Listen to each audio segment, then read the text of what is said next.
اللہ من الشیطان الرجیم بسم اللہ الرحمن الرحیم۔ شروع اللہ کے نام سے جو بڑا مہربان نہایت رحم کرنے والا ہے۔ تختی نمبر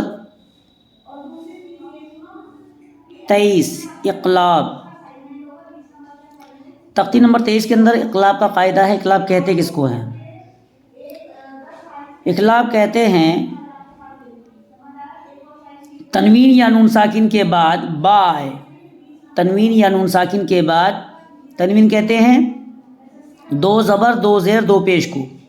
تنوین کہتے ہیں دو زبر دو زیر دو پیش کو، اور نون ساکن کہتے ہیں جس نون پر جزم ہو۔ جزم کس کو کہتے ہیں؟ جزم نون کے اوپر جو یہ بنا ہوا ہے نا، دیکھ رہے ہیں، اس کو کہتے ہیں جزم۔ اگر نون ساکن، جیسے نون کے اوپر جزم ہے تو نون ساکن ہو گیا یہ۔ اور تنوین کہتے ہیں دو زبر کو، یہ دو زبر دیکھ رہے ہیں، دو زبر ہو چاہے دو زیر ہو چاہے دو پیش ہو، تنوین کہلاتا ہے وہ۔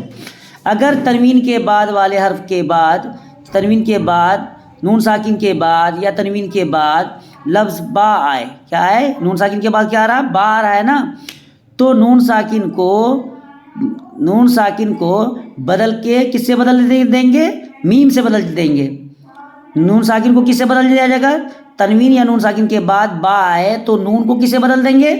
میم سے بدل کر پڑھیں گے۔ جیسے میم نون زبر من پڑھنا تھا ہم کو، تو نون سے بدل کر کے ہم نے کیا کر دیا؟ میم بنا دیا۔ تو میم، نون کو کس سے بدلا؟ میم سے بدلا۔ تو اب کیا میم کس سے جڑے گا؟ میم سے جڑے گا۔ میم میم زبر مم۔ اسی طریقے سے عین الف دو زبر کیا ہوتا ہے؟ ان۔ تنوین ہے، ان ہونا چاہیے، لیکن ہم نے کس کو، تنوین کو کس سے بدلا؟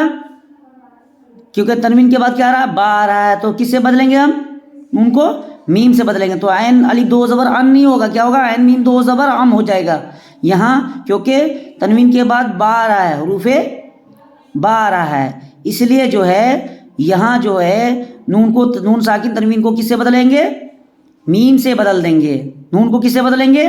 میم سے بدل کے پڑھیں گے۔ جیسے ان کی بجائے ام بولیں گے، تو اس کو کہتے ہیں، اس کو نون کو میم سے بدل کر غنہ اور اخفا کے ساتھ پڑھتے ہیں۔ غنہ اور اخفا کے ساتھ، غنہ کرنا اخفا کے ساتھ پڑھیں گے۔ جیسے میم میم زبر مم، میم میم زبر مم، با زبر با، خوا زیر خی، لام زبر لا، مم باخیلا، غنہ کے ساتھ اخفا کیا میں نے، مم باخیلا، تو اس کو کہتے ہیں اقلاب۔ کیا کہتے ہیں اس کو؟ اقلاب۔ اب غور سے سنیے، میم میم زبر مم، با زبر با، مم با، خوا زیر خی، لام زبر لا، مم باخیلا، لام زبر لا، نون سین زبر نس، لنس، فا زبر فا، لنس فاعن، میم دو زبر عم، لنس فعم، با نون زر بن، نون الف زبر نا، بننا، صا زر صیا زبر یا، تا زر تی، بالناصیتی۔ آیت کریں گے تو کیا ہو جائے گا؟ بالناصیہ، لنسفعا بالناصیہ، من بخل لنسفعا بالناصیہ۔ میم میم زیر میم، یہاں نون ساکن کے بعد با رہا ہے، یہاں بھی جو نون ساکن کو کس سے بدلیں گے؟ میم سے بدل کے پڑھیں گے۔